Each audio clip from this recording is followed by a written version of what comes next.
Alhamdulillah, pada malam ini kita dapat berpeluang untuk sama-sama mengikuti satu sesi perkongsian ilmu yang penting untuk kita semua berkenaan dengan masalah kesihatan mental, kesan daripada pandemik COVID-19 ataupun orang kenal sebagai pandemik COVID-19.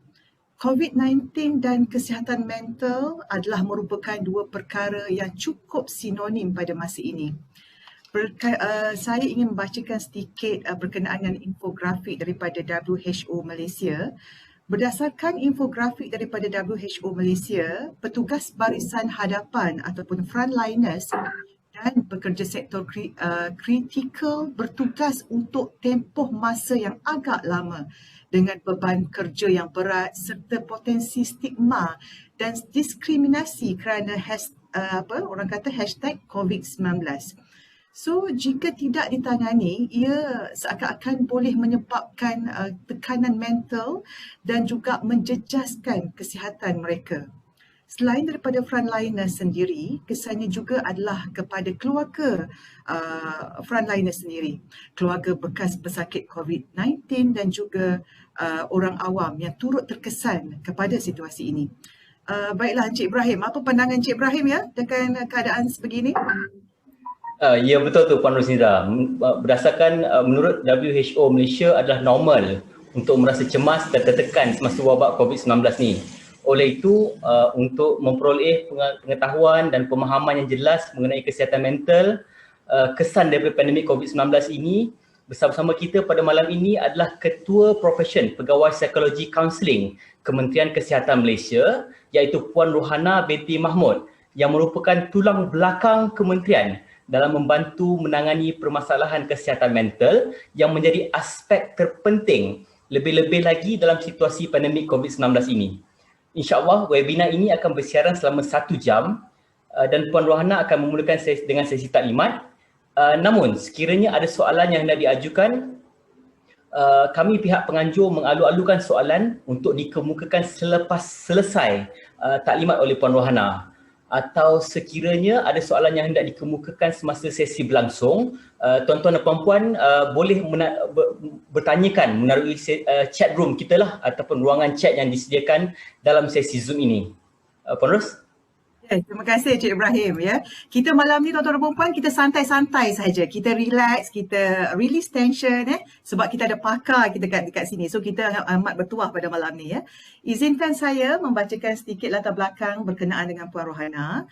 Puan Rohana binti Mahmud adalah merupakan pegawai psikologi kaunseling yang kini sedang berkhidmat di unit kaunseling Hospital Kuala Lumpur. Beliau merangkap Ketua Profession Pegawai Psikologi Kaunseling Kementerian Kesihatan Malaysia seperti mana yang telah dimaklumkan oleh Encik Ibrahim tadi. Puan Rohana berkelulusan Bachelor Pendidikan Bimbingan dan Kaunseling daripada Universiti Putra Malaysia pada tahun 1996 sebelum memperolehi sarjana Sains Sosial Psikologi Kaunseling pada tahun 2006 dari Universiti Kebangsaan Malaysia. Puan Rohana adalah merupakan ahli Lembaga Kaunselor Malaysia yang merupakan kaunselor bertauliah dan berpengalaman luas dalam bidang psikologi kaunseling. Perkhidmatan beliau selama 23 tahun dalam bidang perkhidmatan awam banyak membantu bukan sahaja Kementerian Kesihatan Malaysia secara khususnya namun perkhidmatan psikologi kaunseling di negara ini. Jadi untuk itu, dengan segala hormatnya dijemput Puan Rohana binti Mahmud untuk menyampaikan perkongsian berkenaan dengan kesihatan mental berikutan impak pandemik COVID-19. Dengan segala hormatnya dipersilakan. Ya, terima kasih ya Cik Ibrahim dan Puan Rosnida. Boleh dengar ya suara saya? Okay, Assalamualaikum warahmatullahi wabarakatuh dan selamat malam semua. Pertama sekali saya mengucapkan terima kasih ya kepada Puan Rosnida serta tim ya, dan juga satu tim lah ini ya yang telah sudi menjemput saya untuk berkongsi mengenai kesihatan mental dan kaitannya dengan COVID-19 yang sedang kita hadapi. Jadi insyaAllah malam ni secara santai-santai lah ya kita berkongsi. Saya pun bukanlah pandai sangat, just share throughout the experience yang sama-sama kita lalui sejak akhir-akhir ni ya. Okay, saya sharekan slide saya ya, dah boleh share kan? Okay. Boleh Puan, silakan. Alright. Okay, kalau dah nampak you all bagi tahu Dah nampak dah. Okey. Alright. Okay, seperti mana kita semua sedia maklum ya, bahawa kita telah pun setahun lah ya berada dalam situasi menghadapi satu keadaan pandemik yang sebelum ini tidak pernah kita lalui ya. Malahan di seluruh dunia pun pada generasi kita inilah kali pertamanya kita menghadapi satu cabaran berhadapan dengan musuh yang tidak kelihatan ya, musuh yang sangat susah kita nak handle ya. Dan perkara ini sebenarnya merupakan satu cabaran yang sangat besar kerana kita tak boleh jangka apa yang akan berlaku. Anything can happen at any time to us at anywhere ya. Okay, jadi saya cuba paparkan dulu ya malam ini dari segi secara umumnya kesihatan mental ya, walaupun mungkinlah ya saya yakin puan-puan sebelum ini dah biasa ya baca ataupun dengar ataupun mengikuti kuliah dari mana mengenai kesihatan mental. Cuma kita tengok seringkali selalu mengapakah kesihatan mental itu sangat penting ya, terutamanya dalam situasi pandemik sekarang ya. Kerana kalau kita tengok dekat slide ini, pentingnya kesihatan mental ni kerana ia merupakan satu asas bagi setiap individu membentuk jati diri ya, identiti diri, nak mencapai potensi seseorang, dan juga sebagai, kalau kanak-kanak, sebagai persediaan menghadapi cabaran alam dewasa, iaitu kesihatan mental ini dia bukan terbina semasa kita dewasa ya, tapi dia bermula daripada jauh sebelum kita dewasa, iaitu di zaman kanak-kanak lagi ya. Dan ia juga adalah satu keperluan untuk kita menjamin daya keibubapaan yang efektif untuk mewujud dan juga faktor ya, kaitan faktor keharmonian dalam perkahwinan juga memainkan peranan penting. Kesihatan mental juga adalah satu komponen ya yang sangat penting untuk menyediakan kita sama ada kita ini boleh menghadapi cabaran sama ada di rumah dan juga di tempat kerja ya. Selain daripada itu, dari segi kehidupan sosial juga kesihatan mental adalah komponen penting untuk memastikan kita ini boleh bekerja dalam keadaan yang seronok, rasa best nak pergi kerja, seronok nak menjalinkan hubungan dengan rakan-rakan sekerja serta boleh meningkatkan produktiviti.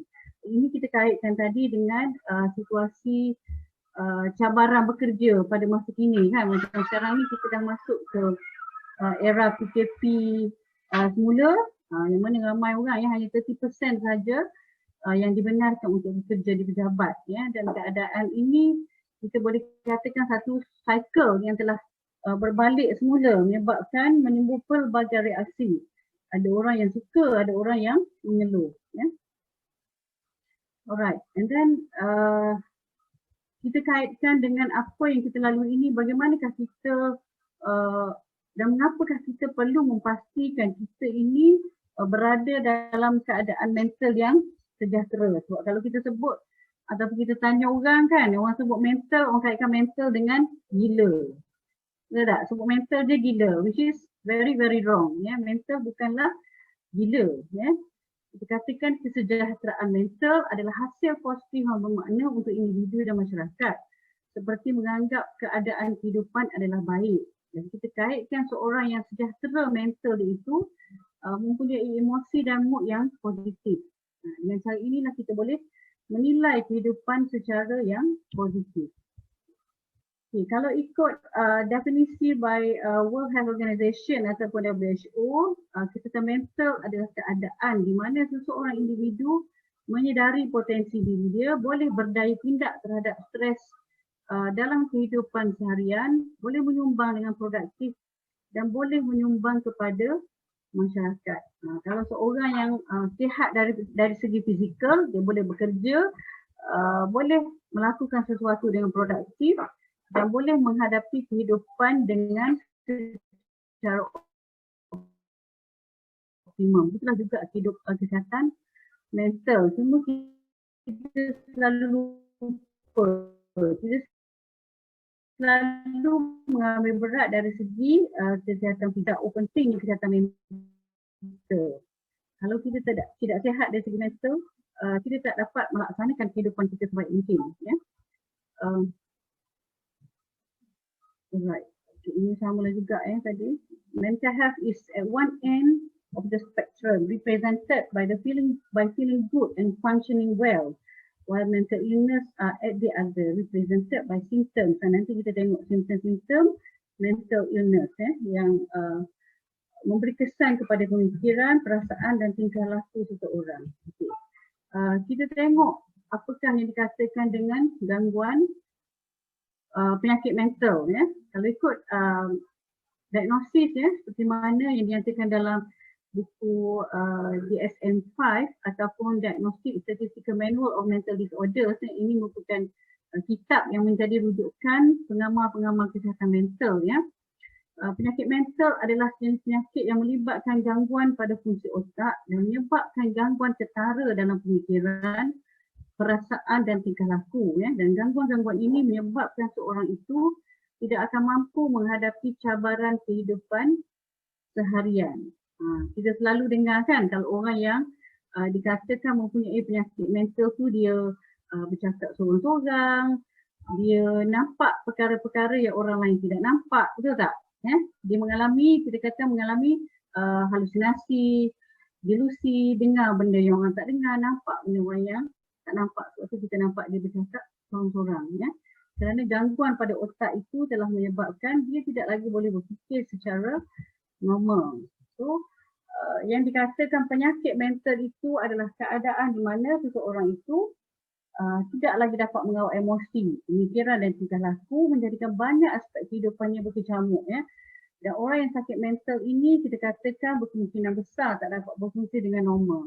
Yang mana dia akan menangis tanpa sebab, tak kira masa, tak ada sebab dia kata nak menangis, dia menangis ataupun dia nak marah. Perkara-perkara kecil pun boleh menyebabkan dia mengamuk. Kalau dulu kan selalu kita baca dekat khabar ataupun berita TV melaporkan kejadian amuk anak memukul ataupun menikam ibu dia, suami memukul isteri dengan teruk dan sebagainya itu.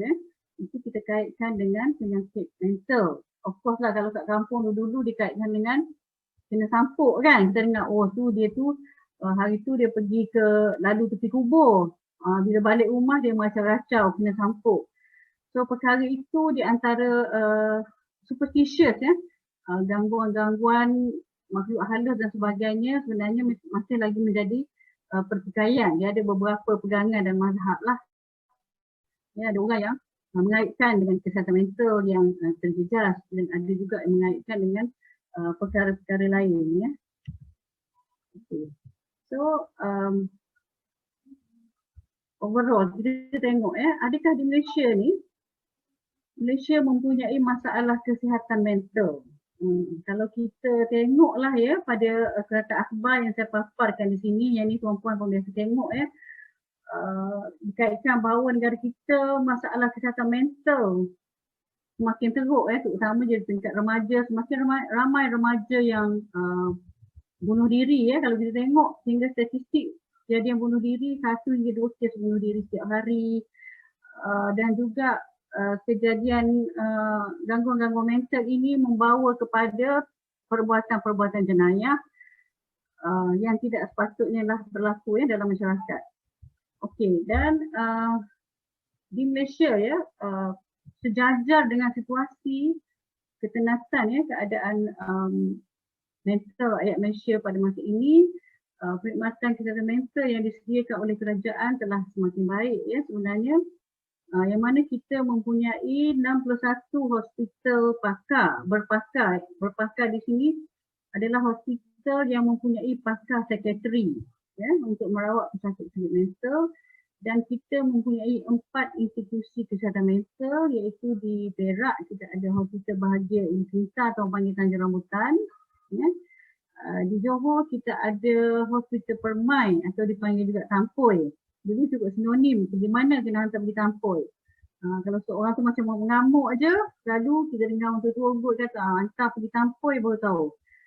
Maknanya perkara itu distigmakan. Ini adalah satu bentuk stigma juga sebenarnya. Stigma penyakit mental dengan tempat institusi rawatan mental. Tanjung Rambutan, Tampoi. Kalau di Sarawak, Hospital Sentosa, namanya dah positif sebenarnya. Hospital Sentosa. Kalau di Sabah, Hospital Mesra. di Bukit Padang. Jadi itu adalah 4 institusi mental yang menempatkan pesakit-pesakit mental yang memerlukan rawatan intensif, ya.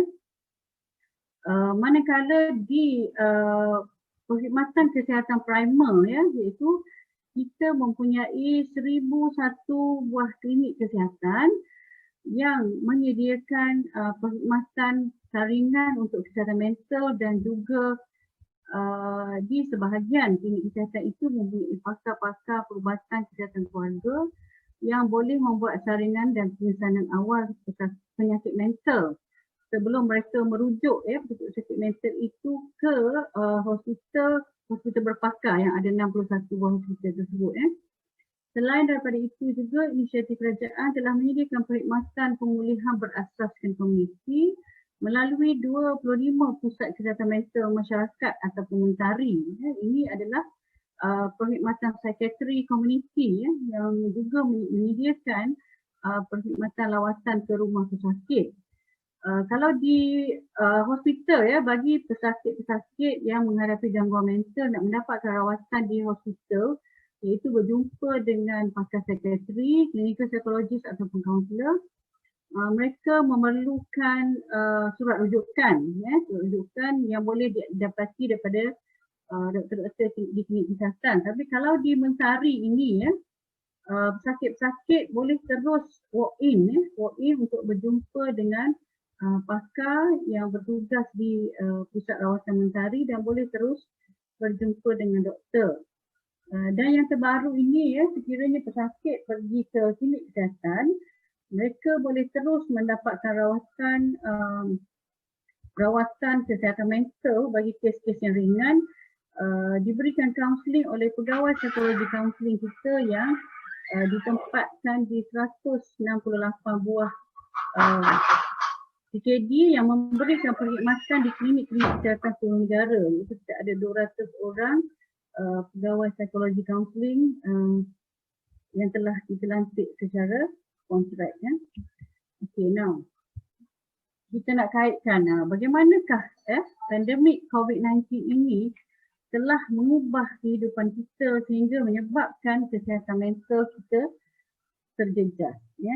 Kerana secara umumnya pandemik COVID-19 ini telah mengubah pemikiran, mengubah otak manusia sebenarnya, telah mengubah sistem politik dunia, telah mengubah kehidupan sosial kita, dan seterusnya telah mengubah ekonomi, bukan setakat di Malaysia ekonomi merudum, tetapi juga seluruh negara. Dan perkara ini sebenarnya, ya, empat perkara besar yang melingkari kehidupan kita ini sebenarnya telah secara kita tidak sedari telah menjejaskan kesihatan mental kita, ya.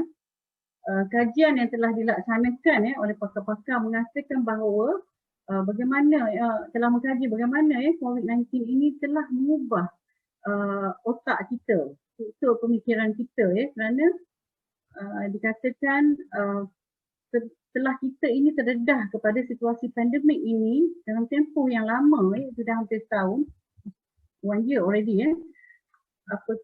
Virus itu sendiri boleh menyebabkan perubahan kepada struktur neurologi, yang mana ini dikaitkan pula, ditambah dan teruk pula apabila berlakunya anxiety, ya, dan juga depression, terutamanya bila berlaku severe anxiety and severe depression, kebimbangan dan juga kemurungan yang melampau, ya, terhadap sesuatu perkara, akan juga boleh mengubah, ya, kimia di dalam otak, ya.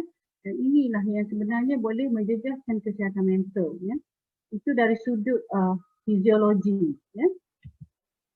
Okay, ini satu contoh paper cutting lah, kalau mungkin ada perempuan pernah terbaca, ya. 13 Oktober dulu, ya, ada satu kes yang dilaporkan di Hospital Melaka, ya. Seorang jurawat mendakwa telah menjadi mangsa gangguan seksual seorang lelaki warga emas yang sedang mendapatkan rawatan COVID-19 di hospital tersebut, ya. Beberapa perbincangan, ya, sebenarnya telah dilakukan. Adakah ini salah satu bentuk gangguan pada otak pesakit COVID-19, ya, sehingga berlakunya perkara-perkara yang tidak sepatutnya berlaku. Wallahu alam, ya.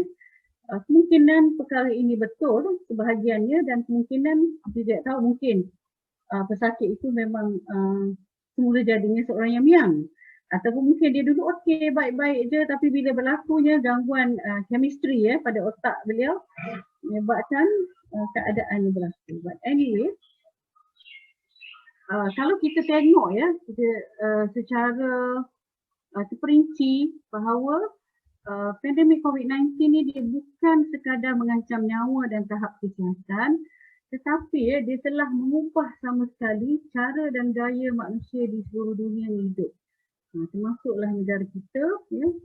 Walaupun wabak ini hari itu kita ingatkan dah nak habis, sekarang nampaknya keadaan yang berlaku di negara kita semakin teruk dan mengancam seluruh negara, menyebabkan kita secara tidak kita sedari sebenarnya kita menyediakan diri kita dari segi mental dan fizikal untuk kita meneruskan kelangsungan hidup. Kalau kita dah start dengan PKP, PKPD, PKPB, PKPP dan sekarang PKP balik. Apa yang kita boleh nampak adalah hari itu masyarakat kita pada masa tu kes yang kita kena PKP kali pertama, kes harian positif adalah 300. So kita kena PKP.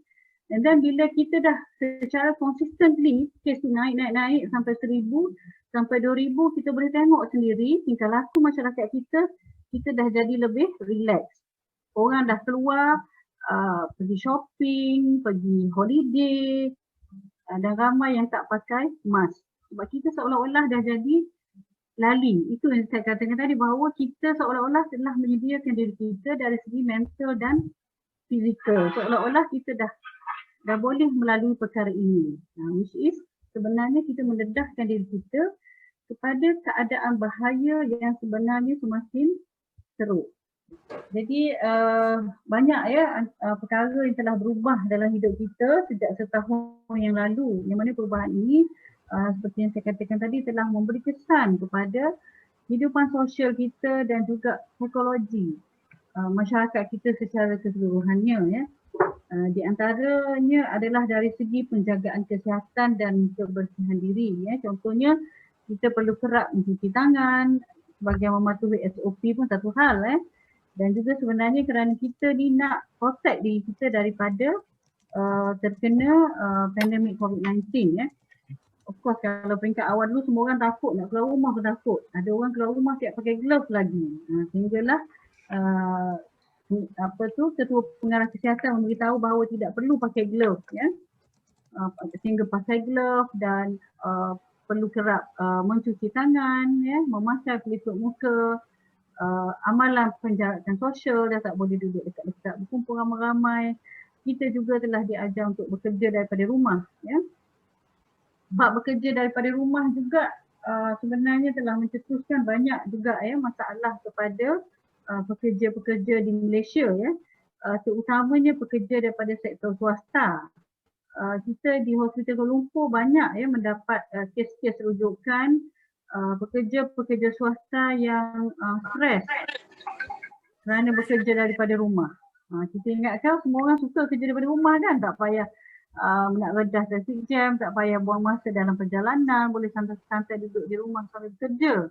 Rupanya tidak begitu. Konsep bekerja daripada rumah setengah majikan adalah sangat strict, yang mana staf ataupun pekerja tersebut perlu berada sepenuhnya 9 jam di hadapan PC. Dan itulah itu pun salah satu jugalah faktor stres bekerja daripada rumah bila teknologi telah menjadi satu cabaran pada kita kan. Ada orang yang nampak, ada orang yang tak nampak. Macam kami punya meeting kat Hospital Kuala Lumpur tadi, mesyuarat kewangan tadi terpaksa dibatalkan sebab ramai yang tak nampak slide yang di-sharekan oleh pihak pengurusan. So pengarah kata kena cancel, kena buat lain kali, kena arrange balik line. KSKL tu walaupun di tengah kota raya Kuala Lumpur tetapi line-nya sangatlah teruk.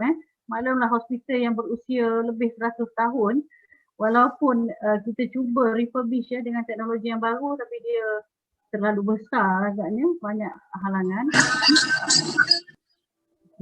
But anyway, boleh dengar saya? Okay.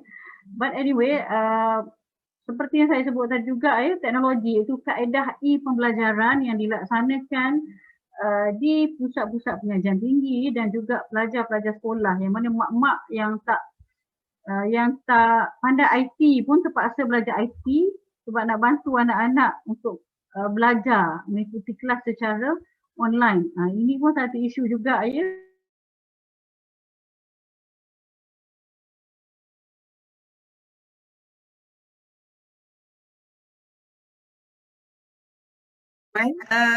Mike Wan. Oh, saya ingat ke you all mute kan saya. Macam-macam dugaan kita malam ni. Saya kata, kenapa dia orang mute kan saya ni? tak nak dengar saya cakap. Betul-betul psikologi ni. Betul-betul menguji ni Mula-mula dia Okay. tak keluar slide lah dia. Jadi pun mute. Okay, so itulah kaedah pembelajaran, cabarannya macam kita sekarang lah ya.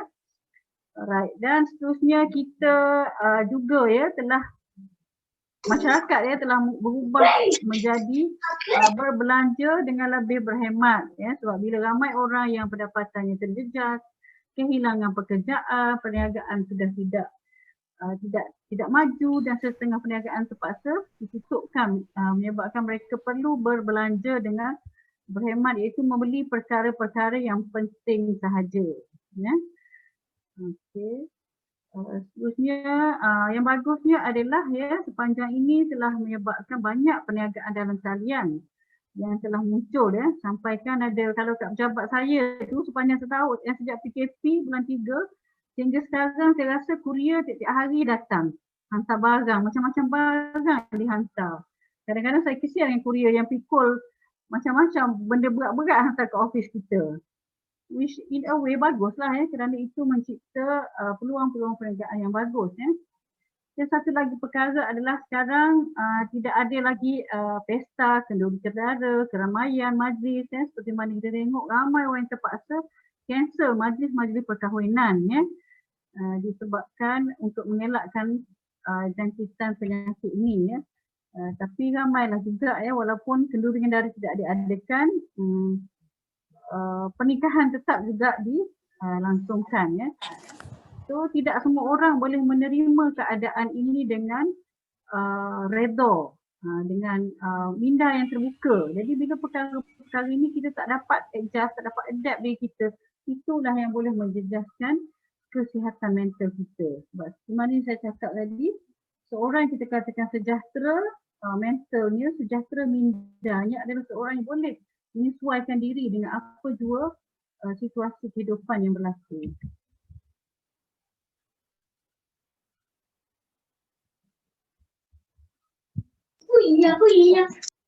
Okay, jadi apabila perkara-perkara tersebut berlaku dalam hidup kita, dia boleh membawa kepada pelbagai isu-isu kesihatan mental. Macam yang saya paparkan di sini ya. Stress, anxiety, depression, suicide ya. Helpless, sad, frust, trauma, lonely, angry, PTSD, post-traumatic stress disorder, fear, insomnia dan juga restless, serta pelbagai lagi yang sebenarnya saya tidak senaraikan di sini. Reaction daripada perubahan kehidupan itu sebenarnya tidak sama di antara seorang individu kepada individu yang lain. Ini bergantung kepada jati diri, ketahanan seseorang ataupun resilient, kita panggil resilient, dalam menghadapi sesuatu perkara. Ada orang PKP tidak memberi apa-apa perbezaan pun pada hidup dia. Tapi pada setengah orang lain itu merupakan satu perkara yang sangat memberi tekanan, sangat menyebabkan dia marah. Ya. Alright. Dan banyaklah kajian-kajian ya. Sebenarnya kalau kita tengok di seluruh dunia yang telah menaikkan stress source ya, triggered by COVID-19 ini sebagai satu perkara yang sebenarnya telah sangat menjejaskan kesihatan mental umat manusia di seluruh dunia ni sebenarnya ya. Kajian-kajian terdahulu mengaitkan dari segi ya penyakit-penyakit yang kritikal boleh menyebabkan ya cognitive impairment dan juga mencetuskan simptom-simptom post traumatic disorder ya. Dan kajian yang terbaru dijalankan di Amerika mengatakan bahawa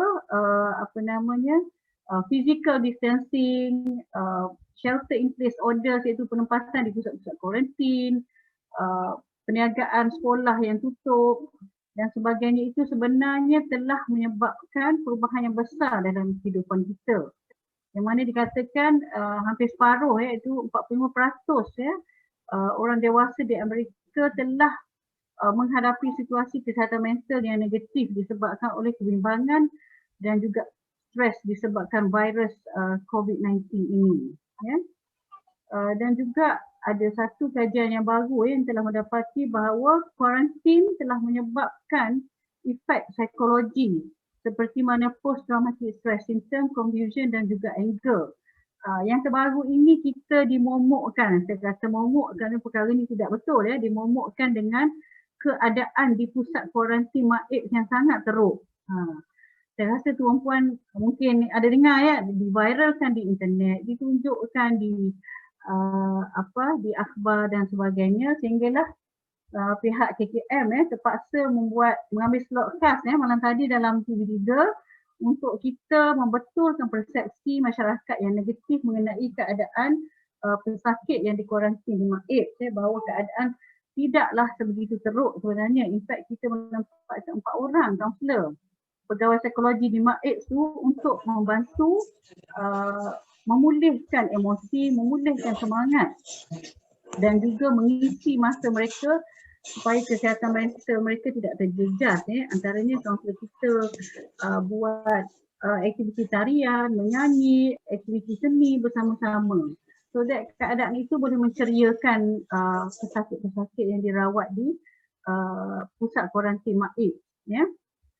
Selain daripada itu, kajian juga menyatakan bahawa the constant drumbeat of media reports is also detrimental, iaitu pendedahan yang berlebihan oleh media yang membesar-besarkan cerita macam cerita dekat Maib tu, kononnya itu juga boleh menyebabkan mencetuskan community crisis yang boleh menyebabkan meningkatnya kebimbangan, kecemasan dan juga stres dalam kalangan masyarakat. Kadang-kadang kita ni bila orang dah viralkan daripada kita tak tahu, kita jadi tahu, dan ada setengah orang dia menjadi sangat obses terhadap sesuatu perkara.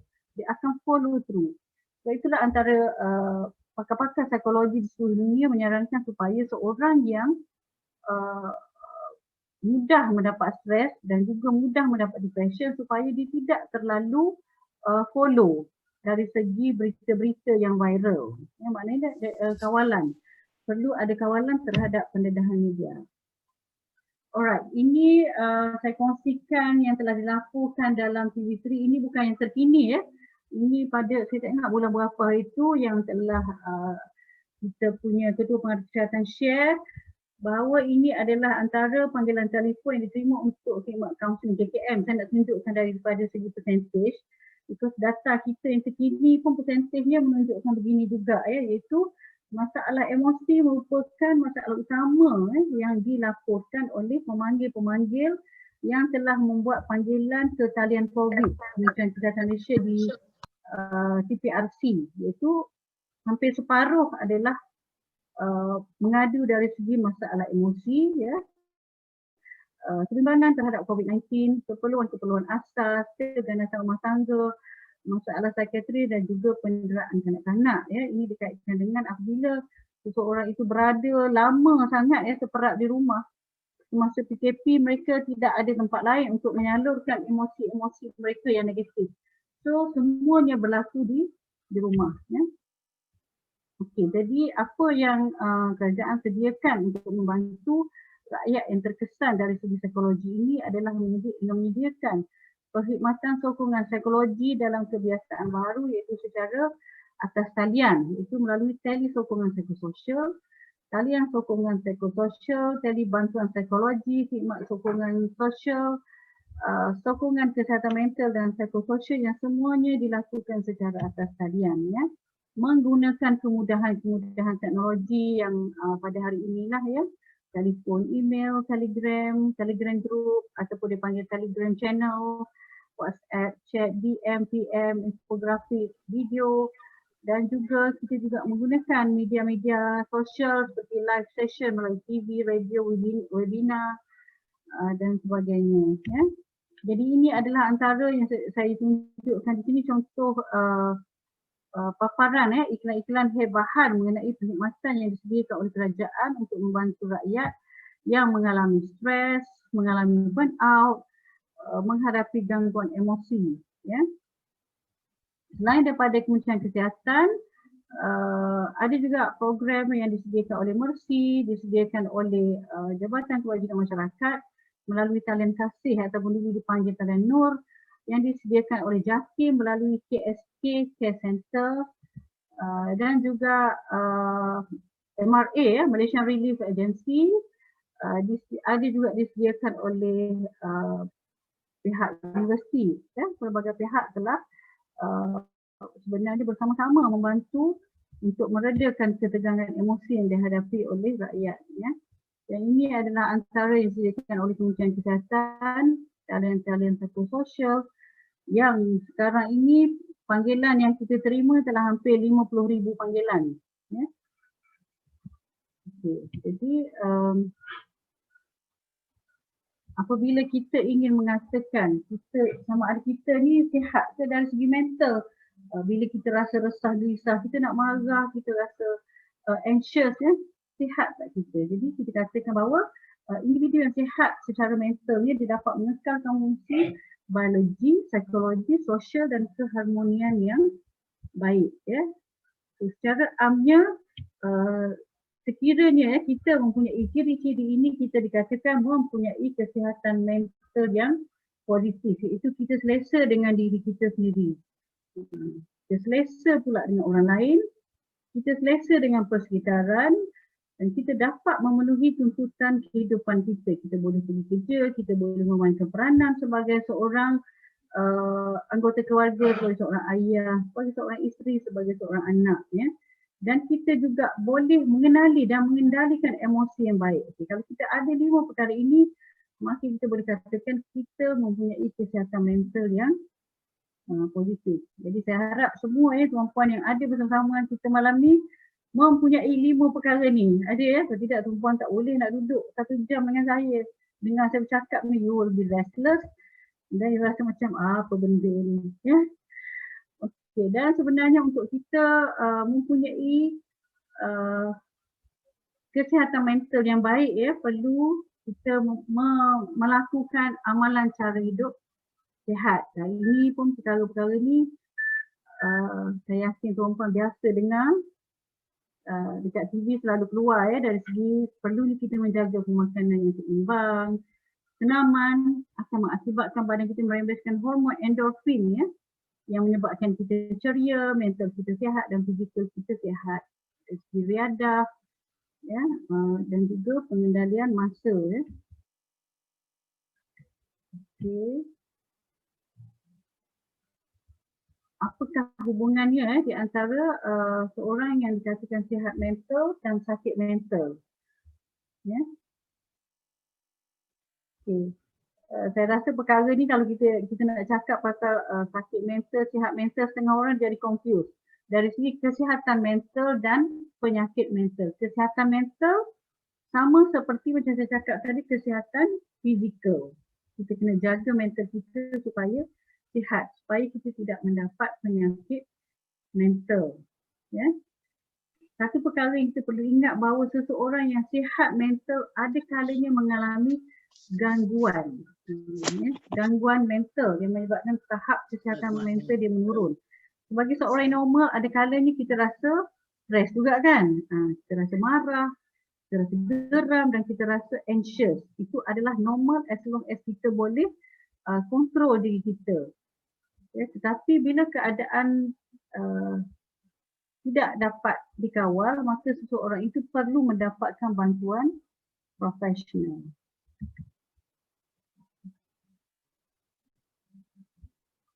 Okey, apakah dia perkara yang dikatakan mempengaruhi kesedalaman seperti keturunan dan luaran seperti didikan, role model, pergaulan, pengalaman dan lain-lain lagi. Ya. Sifat sifat dan perwatakan yang berlainan inilah yang menjadikan kehidupan di dunia ini menarik, yang membezakan antara seorang individu dengan individu yang lain. Sebab itu kita kata ada orang yang introvert, ada orang yang extrovert. Okey.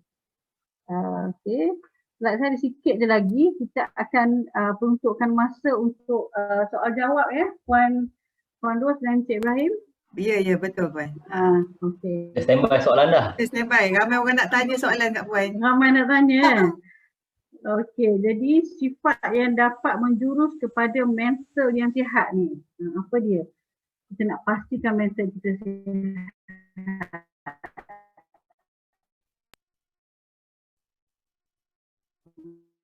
Bersyukur dengan apa yang kita miliki.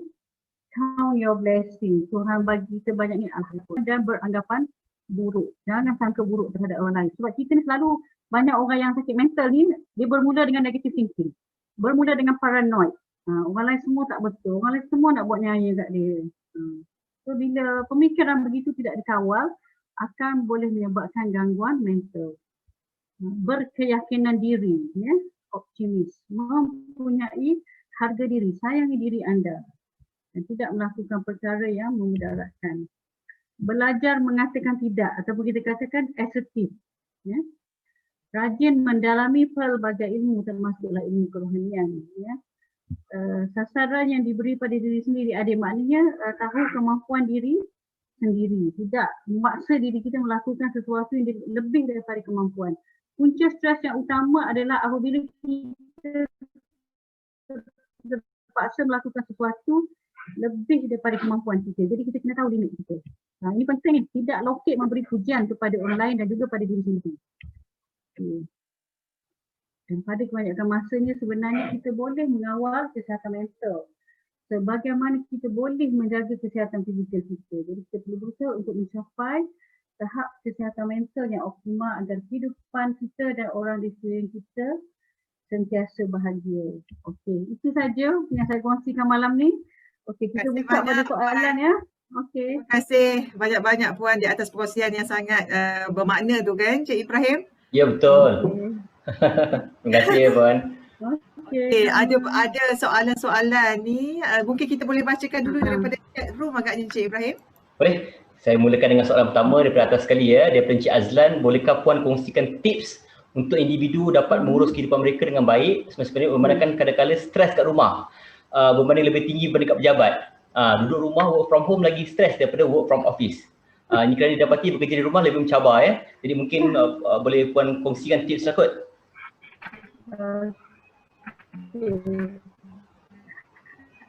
Memanglah kita tak nafikan bahawa kadang-kadang duduk rumah, saya sebut tadi work home, berbanding dengan apabila kita pergi kerja ke pejabat, ya. Okey, sebab apa? Antaranya adalah bila kita work from home tu, kita berada dalam satu situasi yang confined tau. Yang terhad penglihatan kita, terhad pergaulan kita, terhad kalau dulu kita pergi ke pejabat, kita bekerja, kita ada orang yang kita boleh bersembang, berborak, meluahkan perasaan, nak bercerita. Tapi kalau kat rumah, kadang-kadang kita nak bercerita dengan anak-anak kita kecil lagi, tak faham. Nak cerita dengan isteri kita, kadang-kadang ada perkara-perkaranya yang tidak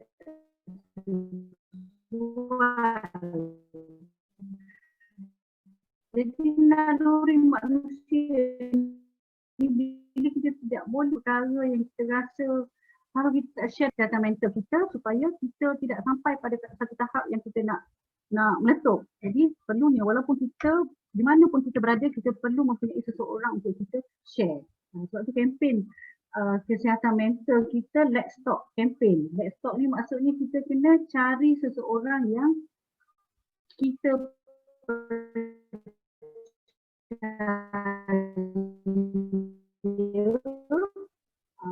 dia boleh menyimpan rahsia. Banyak orang yang mungkin suka dengar, lepas tu dia akan membawang. Ada juga.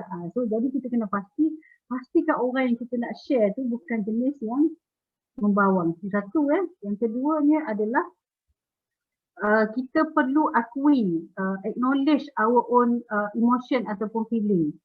Misalnya katakan kita hari tu tengah marah. Mungkin kat rumah hari-hari dulu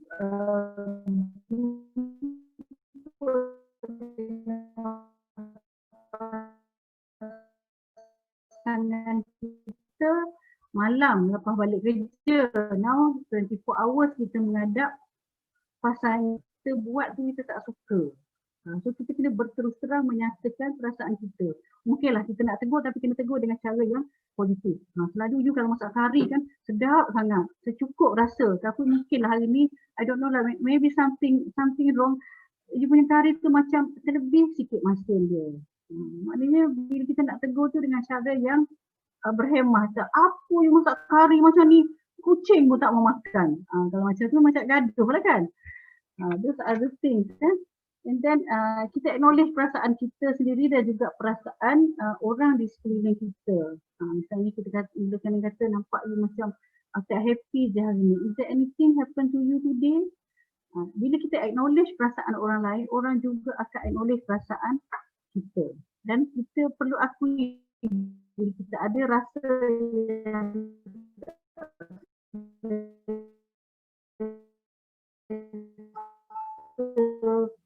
misalnya rasa marah, and then fikiran betul apabila berlakunya perkara-perkara yang tidak menyeronokkan. Sebab kita perlu akui bahawa dalam kehidupan ni tak ada manusia yang sempurna. Bagaimana kita nak orang terima kita, kita juga kena terima kekurangan orang lain.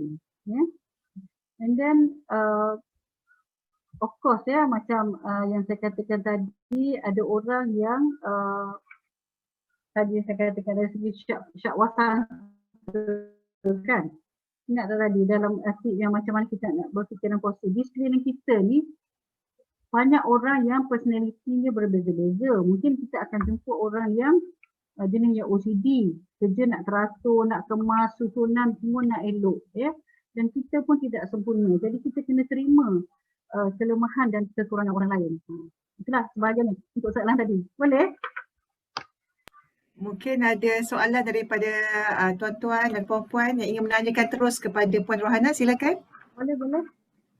Assalamualaikum Puan.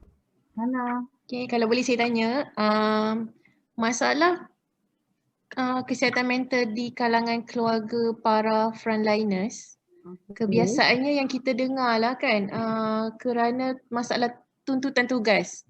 Ada frontliners yang suami isterinya bekerja, anak terpaksa ditinggalkan di kampung, ataupun pernah berhadapan dengan kes-kes yang lain yang berkaitan dengan frontliners lah. Terima kasih Puan. Okey, ada. Okey, betul macam cakap tadi, masalah di kalangan frontliners ya. Macam-macam sebenarnya yang kita dah jumpa ya.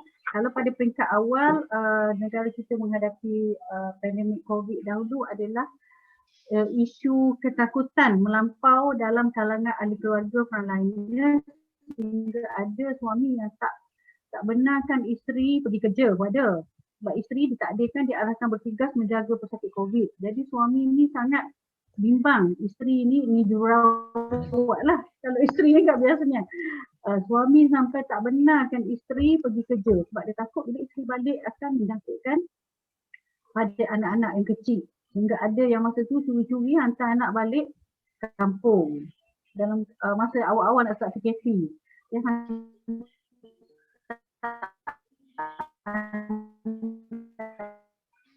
balik kampung. So bila keadaan dah reda tu, bila berjauhan dah, jadi pekerja ni ataupun staf ni dah tak boleh fokus pada kerja sebab rindu, teringat pada anak. Dia dah jadi isu yang lain. Menyebabkan kita terpaksa mengadakan sesi dengan staf tersebut, and then antara yang kita ajar pada mereka adalah untuk membuat video call secara kerap dengan anak-anaknya, sebab kita ni selalu bimbang dan anxious apabila kita tak dapat berita yang kerap, tak dapat gambaran keadaan anak-anaknya macam mana. So selain daripada itu, ketakutan yang melampau di kalangan ahli keluarga ya, ada juga situasi yang menyebabkan yang berlaku adalah antara lain staf tu sendiri. Dia terutamanya bila staf yang ada keluarga yang mendapat jangkitan berpunca daripada staf. Staf tu akan merasa sangat bersalah, dia rasa guilty sebenarnya dia menyebabkan jangkitan, ada satu kes tu jangkitan pada mak ya, sehingga mak ni meninggal.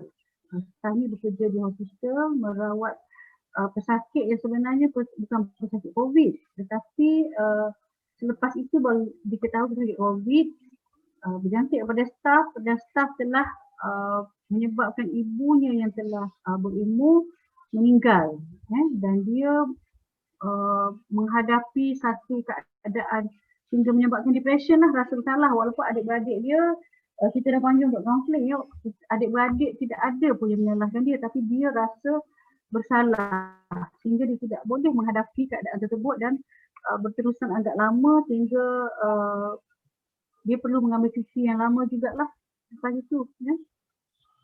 Dan juga lain-lain isu sehingga menimbulkan pergaduhan dan konflik di tempat kerja pun ada juga ya. So, ada staf yang nak mengelakkan diri daripada berhadapan dengan situasi tersebut. Okay. Dia boleh menimbulkan konflik di tempat kerja juga sebab bukan semua orang sanggup dan rela untuk bertugas dalam keadaan yang sangat berisiko tinggi.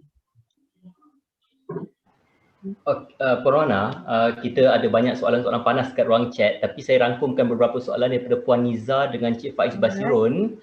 Dia nak minta tolong Puan, bagaimana pula dengan kita punya anak-anak kita, golongan pelajar sekolah kita ni. Sebab sekarang pun belajar daripada rumah dan sebagainya kan. Jadi bagaimanakah kita nak dapatkan berhubung tekanan mental ataupun tekanan emosi pada anak-anak ni? Mungkin Puan boleh komen lah berkenaan dengan daripada ni lah, dua ahli kita pada malam ni lah. Silakan Puan. Okey. Memang ya, kanak-kanak adalah satu kumpulan yang sangat vulnerable ataupun kumpulan yang sangat mudah terkesan bila berlaku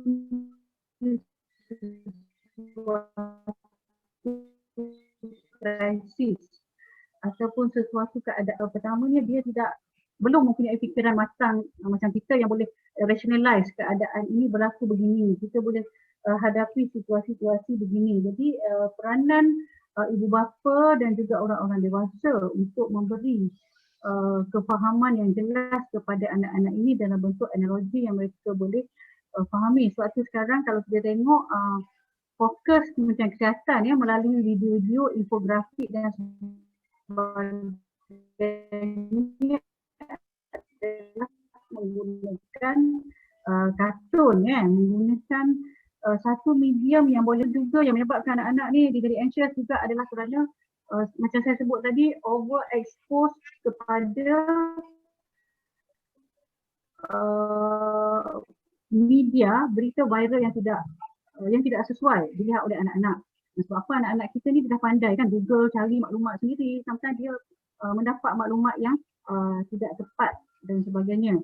And then dari segi kita nak divert satu perkara lagi, kebosanan kanak-kanak ni bila mereka terperak, tak boleh pergi mana-mana, tak boleh pergi taman, tak boleh pergi holiday, tak boleh pergi sekolah. In fact ada kes ibu-ibu yang mengadu anak-anak dia menangis tak pergi sekolah. Antara perkara yang boleh orang dewasa lakukan adalah untuk divert ataupun mengalihkan pemikiran keresahan, rindu nak pergi sekolah, rasa kecewa tak boleh balik kampung dan sebagainya dengan mengadakan aktiviti keluarga yang menyeronokkan. Yang tidak juga melibatkan gadget-gadget. Misalnya kalau dulu kita ada macam-macam games, games yang the real games yang boleh dilakukan secara the whole family lah, maknanya supaya mereka tidak tertumpu kepada diri mereka sendiri sahaja. Ya, kita divert kepada aktiviti yang menyeronokkan bersama. Macam sekarang saya tengok banyak mak-mak enroll ataupun join kelas baking class online. Lepas tu ada anak-anak sekali buat, lepas tu ada juga orang macam-macam aktiviti yang boleh kita pelajari secara bersama. Gardening, memasak, ada pet ataupun buat some other lukisan. Ini aktiviti-aktiviti yang menyeronokkan to divert perasaan bosan itu. Okey. Ada lagi soalan? Ada lagi soalan, mungkin kita buka satu soalan lagi. Ada soalan?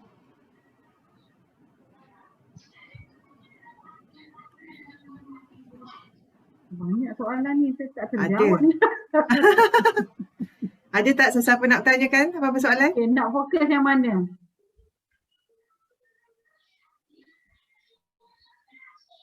Dengan apa yang kita rasa keliru lagi ke? Ni saya jawab yang ni boleh. Adakah panic ataupun anxiety attack merupakan salah satu masalah mental dan bagaimana cara terbaik untuk mengawal jika berlaku serangan panik ataupun anxiety? Memang sekarang ni ini adalah kes yang sangat banyak kita jumpa, iaitu panik dan ataupun anxiety attack. Ini adalah dua perkara yang berbeza. Okey. Dia kalau peringkat awal keadaannya tidak begitu serius, seseorang itu masih lagi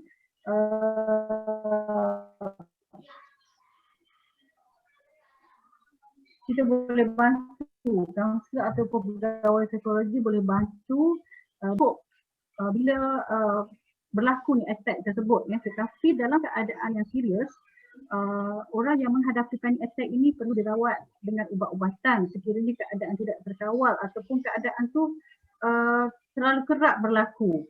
Biasanya panic attack ni berlaku apabila ada faktor yang trigger, yang mencetus ya. Misalnya dan ini dikaitkan dengan pengalaman lampau. Katakanlah seorang staff tu dia diarahkan pergi mesyuarat oleh bos dia. So dia pun pergi mesyuarat, of course lah satu perkara yang some of us memang anxious nak pergi meeting kan. Nak pula kena ganti bos. So dah start tu anxious yang mungkin agak ringan. So dia masuk bilik mesyuarat, ex-boss itu pernah melakukan sesuatu perkara yang pernah mencederakan emosi dia, mungkin pernah tengking dia dengan teruk, ataupun mungkin pernah transfer dia pergi yang dia tak boleh terima, ataupun mungkin pernah bagi dia markah LMPT yang teruk. Nampak tak? Dia ada bad memory dah dengan orang yang chair mesyuarat tu. Jadi bila dia nampak tu dia akan terus trigger dia punya panik dia sehingga ada setengah orang akan mengalami panik menyebabkan dia berpeluh-peluh, pernafasannya dia jadi mencungap-cungap dan ada orang boleh pengsan dalam keadaan yang keterlaluan. Jadi kalau keadaan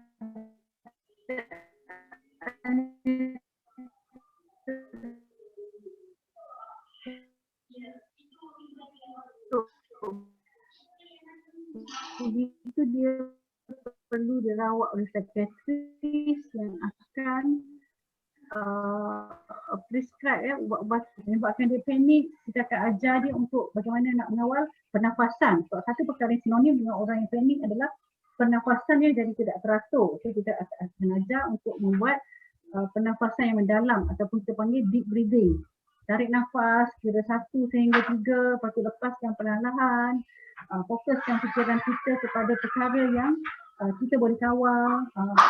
Jangan fikirkan perkara yang menyebabkan kita tak seronok. Antara yang macam tu.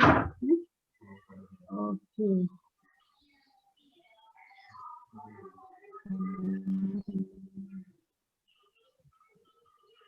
Ada lagi beberapa soalan yang menarik. Adakah overthinking? Overthinking. Overthinking. Okey. Saya jawab yang ni. Mazlina ni. Mohon pandangan, adakah overthinking boleh mengakibatkan gangguan mental dalam jangka masa yang panjang? Yes. Overthinking adalah salah satu pattern pemikiran yang boleh membawa kepada masalah kesihatan mental. Saya tidak kata gangguan mental lagi ya. Masalah kesihatan mental ya.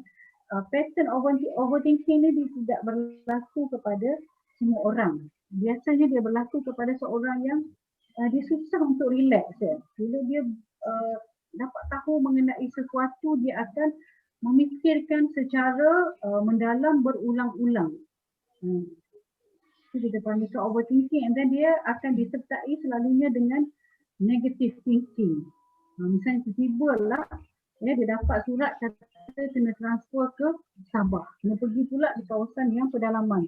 Jadi dia akan memikirkan seburuk-buruk, paling buruk keadaan yang berlaku.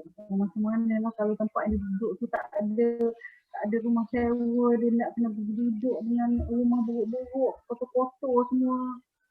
So tengok-tengoknya dia akan fikir. Jadi kalau dia biarkan pemikirannya ini berterusan, akan menjejaskan kesihatan mental.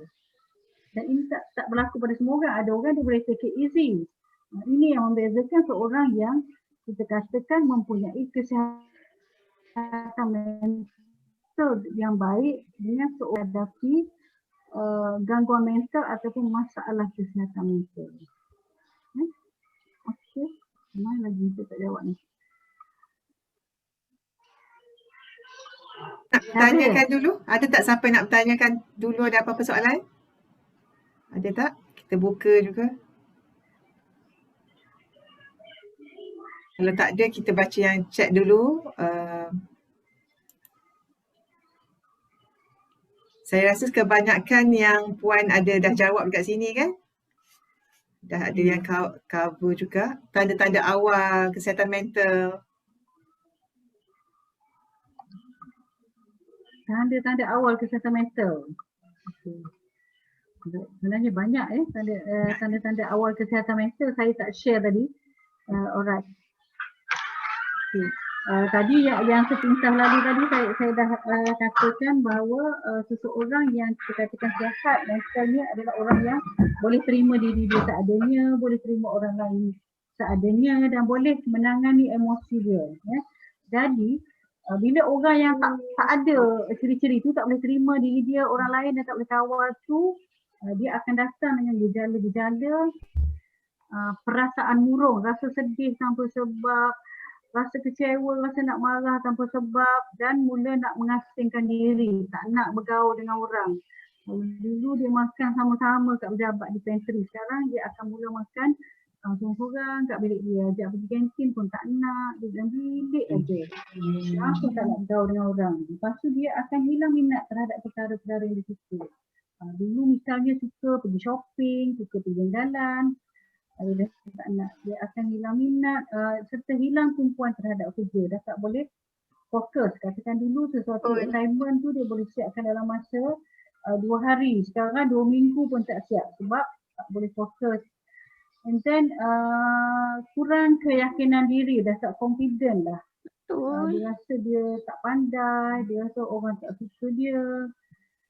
Lepas tu akan menghadapi gangguan tidur, terjaga malam, lepas tu tak boleh tidur balik, dan pada sesetengah orang hilang selera makan. Dia secara drastik dia jadi tak suka makan. And then yang paling teruk lagi apabila seseorang tu setengah tu mula mempunyai idea untuk mencederakan diri dan juga membunuh diri. Idea aja dia panggil suicidal ideation. Dia belum buat lagi. Kita rasa macam bosan lah hidup, tak guna lah, semua orang tak sayang, semua orang tak suka, kalau mati pun bagus. Dia akan mula datang idea tu. Dan kalau ikut kajian, idea untuk membunuh diri ni banyak orang rasa macam tu. Saya rasa kalau saya tanya, ni dalam ni berapa orang? Ramai yang akan jawab, saya pun pernah rasa macam tu. Tinggal lagi kawalan diri kita. Bagaimana kita nak kontrol perasaan-perasaan yang mengganggu. Okey. Ada soalan? Ada soalan lain sebelum kita tamat ni? Sayang juga ni sesi bersama Puan Rohana ni. Calang-calang kita dapat pula. Saya ada tanya soalan. Daripada Puan Siti Maizatul ya. Ya, saya. Assalamualaikum Puan Rohana. Okey, saya ada satu soalan. Ialah macam kita sedia maklum sekarang kita sedang berdepan dengan pandemik lah, COVID-19 kan. Tentu mesti para pegawai psikologi semua yang berada di bawah Puan sedang berdepan dengan cabaran lah, perlu berdepan dengan ramai orang yang mengalami masalah mental pada masa sekarang ni. Jadi for sure lah mereka pun perlu ada kestabilan emosi dalam masa sekarang ni kan. Jadi macam mana Puan sebagai selaku ketua profesional pegawai psikologi untuk pastikan pasukan Puan berada di tahap yang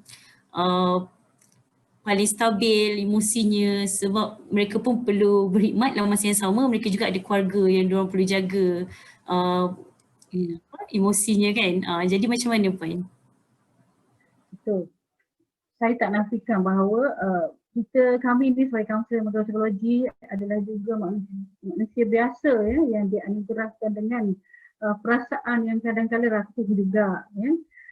Saya tadi ya, saya tersentuh hati sampai rasa memang menitik dalam mata saya bila tengok pegawai-pegawai psikologi kontrak ya, Puan Rosida yang kita ambil 200 orang tu di Pahang naik bot ya, meredah arus yang deras, naik bot untuk pergi memberikan bantuan psikologi dan kaunseling kepada keluarga mangsa banjir kes yang meninggal, 3 yang meninggal tu. Mereka berisikokan nyawa mereka ya, naik bot meredah arus deras, and then lagi satu kes pula nak pergi pujuk seorang tua di pusat di kampung pedalaman yang tak nak berpindah ke pusat pemindahan. Okey, dalam keadaan begini siapa yang tak takut? In fact saya tanya diri saya rasa saya tak sanggup nak pergi naik sampan tu nak meredah arus membahayakan nyawa. Kita berperang dengan diri kita sendiri. Tapi pegawai saya yang baru je bekerja 2 bulan. Baru je bekerja 2 bulan itu sanggup pergi merisikokan nyawa mereka. Ya. Dan antara contoh lain ya, apabila mula-mula pandemik ditimbul kat Malaysia, kita perlu pilih pegawai untuk pergi memberikan PFA ataupun bantuan asas psikologi kepada rakyat Malaysia yang baru dibawa balik daripada Wuhan, China. Masa tu kita tak berapa faham lagi maklumat mengenai COVID-19 macam mana. Jadi semua orang takut, tak ada orang yang nak pergi bertugas di pusat kuarantin nak berhadapan dengan warga rakyat Malaysia yang baru balik. Saya menghadapi kesukaran yang sangat besar nak cari pegawai psikologi yang sanggup nak pergi. Itu juga yang mula-mula masa Mak sedang dibuka. Tak ada juga orang yang sanggup nak pergi. Ada setengahnya, okey Puan saya sanggup pergi tapi suami saya tak bagi, mak saya tak bagi, keluarga saya tak bagi. Family, ya, berhadapan dengan family yang tidak rela untuk melepaskan mereka bertugas. Jadi apa yang saya buat adalah kita bantu mereka untuk memahami situasi yang sebenar. Ya. Sebab kadang-kadang kita ni bimbang dan ketakutan yang melampau disebabkan kita tak ada maklumat yang jelas. So kita buat kelas ya, kita buat kelas mengenai COVID ni dia macam ni. Jangkitan dia tidaklah berlaku secara yang begini. Kalau kita sentiasa mengamalkan, menjaga keselamatan, menjaga SOP, penjarakan dan sebagainya, kita tidak semudah itu berjangkit. In fact, kita tidak ada close contact face to face pun dengan pesakit ya, dengan yang dibawa balik itu. Jadi bila pemahaman itu mereka akan lebih mudah terima, dan pegawai yang dah bertugas dalam menangani pesakit COVID juga akan memberi share yang positif kepada rakan-rakan yang lain supaya mereka dapat mengatasi kebimbangan mereka. Dan alhamdulillah sekarang pegawai kita yang bertugas di pusat-pusat kuarantin di seluruh Malaysia, mereka rasa seronok dapat berbakti membantu negara menghadapi pandemik ini sebenarnya, dan rasa bangga dapat berkhidmat pada negara itu mengatasi ketakutan yang dialami sebenarnya. Okey, ada lagi soalan? Ada soalan lagi ke? Tadi saya nampak ada seorang lagi nak tanya soalan. Apa tadi? Siapa? Apa saya nak tanya, mental health ni dia relate dengan confidence ke, ataupun confidence tu personality atau macam mana?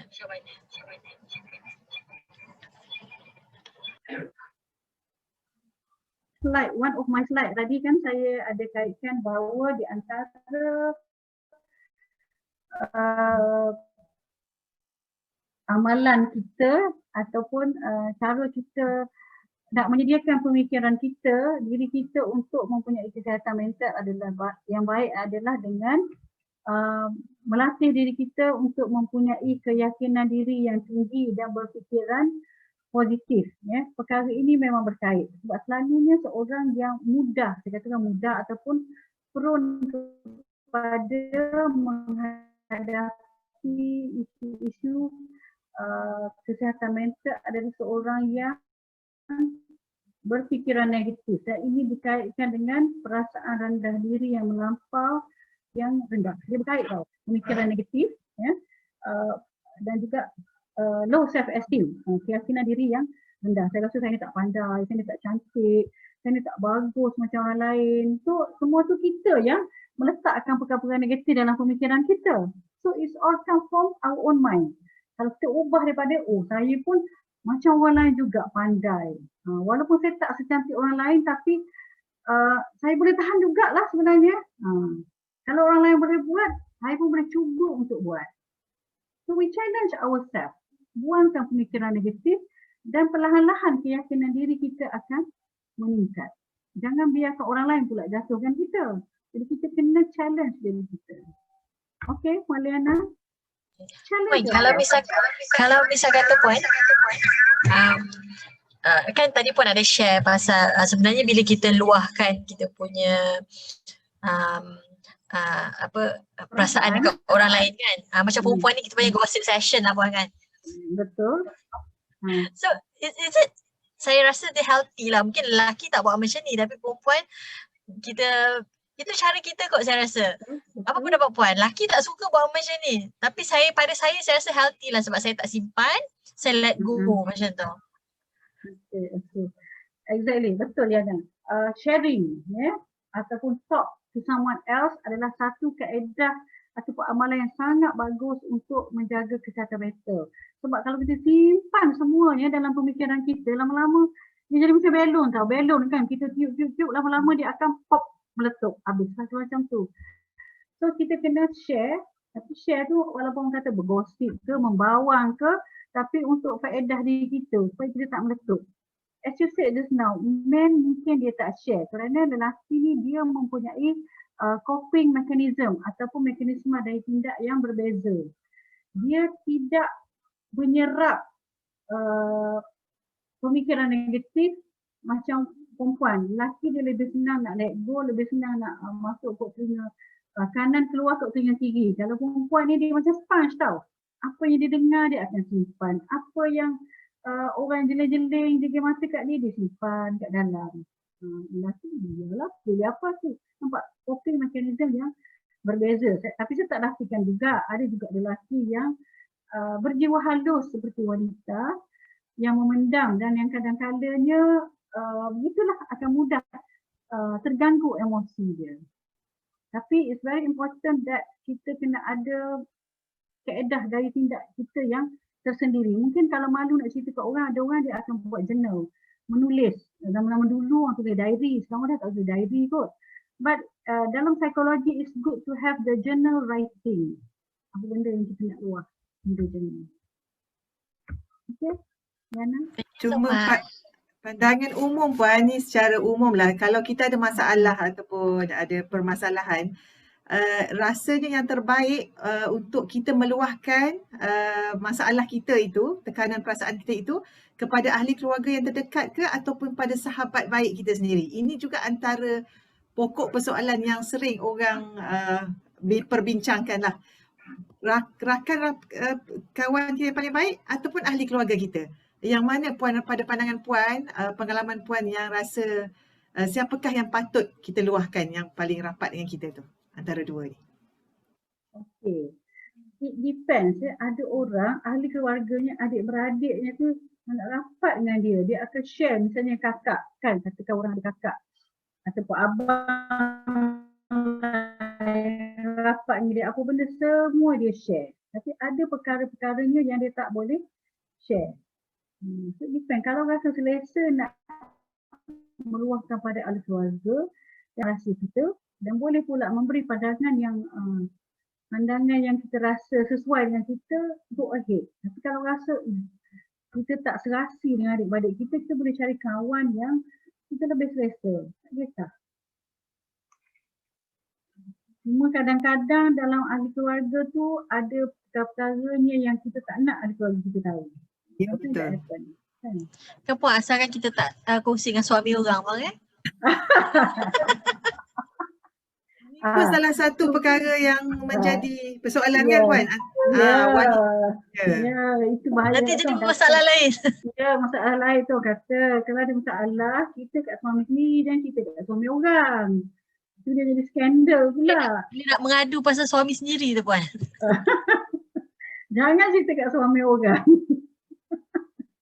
Tapi memang menjadi ramai juga yang bertanya kalau berlainan jantina ni seeloknya kita elakkan untuk bercerita. Betul tak Puan? Ya, Sebaiknya lah, betul. sebaiknya kan? Betul. Sebab dah banyak lah ya contoh-contoh yang kita tengok dalam drama-drama swasta dan sebagainya memang real itu berlaku. Dia bermula dengan bercerita kisah rumah tangga, suami I begitu, suami I begini. Lama-lama jadilah benda yang tak sepatutnya berlaku. So, memilih orang yang sesuai untuk kita bercerita itu sangat penting. Okay. Puan, yang KKM ada buat yang apa nama tu yang melalui convention yang apa yang Tele-psychosocial support yang kita boleh call kan? Boleh call. Ada yang saya share tadi tu. Itu dia boleh jadi anything lah, maknanya not necessary on apa nama COVID-19 lah. Kalau kita nak bercerita pun boleh ke macam tu? Boleh. Talian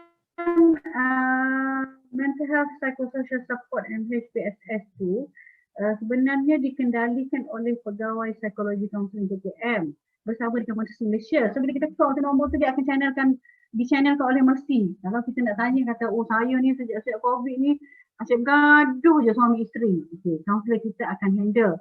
Tapi kalau dia nak mendapatkan maklumat mengenai COVID, mana nak pergi esok dan sebagainya, dia akan channelkan kepada orang yang boleh memberikan maklumat. Jadi you can just ask anything kat situ. Semua benda boleh tanya. Okay. Terima kasih banyak-banyaklah Puan. Terima kasih Cik Ibrahim ya. Terima kasih banyak-banyak kepada Puan di atas perkongsian yang sangat orang kata berilmu, bermanfaat kepada kita semua ni. Okay, Alhamdulillah setakat tu je lah. Ya, saya pun tak adalah banyak sangat. Ya betul. Sebab apa ni semoga kita kata perkongsian ni dapat memberi kamilah membuka hati dan juga minda kepada semua berkaitan dengan isu mental ni secara tak langsung lah. Sebab macam seperti mana Puan cakap. Seronok lah. Saya bagi pihak penganjur bersama Universiti Putra Malaysia, saya merakamkan setinggi-tinggi penghargaan kepada Puan Rohana. Kalau dekat physical class kita boleh clap, kita boleh tepuk tangan. So sebelum kita habis sesi ni kita minta untuk kita sama-sama kalau bolehlah kita on kita punya video untuk sesi kenang-kenangan, kita bergambar bersama dengan Puan Rohana, boleh ya tuan-tuan dan puan-puan? Sebelum kita sesi bergambar, saya ada sedikit pantun. Terima kasih Daun Keladi. Suatu hari nanti Puan Rohana, UPM dan Puan Rohana dan juga Kementerian Kesihatan akan bekerjasama lagi, insya-Allah. Sekian, terima kasih. Kita sesi bergambar bersama. Kita habis lagi buka tu, ada lagi tu. Mungkin rakan saya boleh snap sikit gambar untuk kenangan bersama. Orang muda-muda semuanya ya. Saya paling senior Puan Rohana. Saya paling muda Puan. Saya paling muda 18. 18 tahun pun ada. Kami mengalung-alungkan kehadiran kami yang berbahagia Doktor. Kami mengalung-alungkan juga Puan Rohana untuk makluman Puan Rohana. Bersama kita adalah kami punya pensyarah kesayangan kami yang berusaha Dr. Wahiza Wahad. Terima kasih Doktor kerana sudi bersama dengan kaunselor kita pada malam ini. Terima kasih banyak-banyak Doktor. Terima kasih. Terima kasih banyak dan well done. It's a very interesting session. Terima kasih Puan Rohana.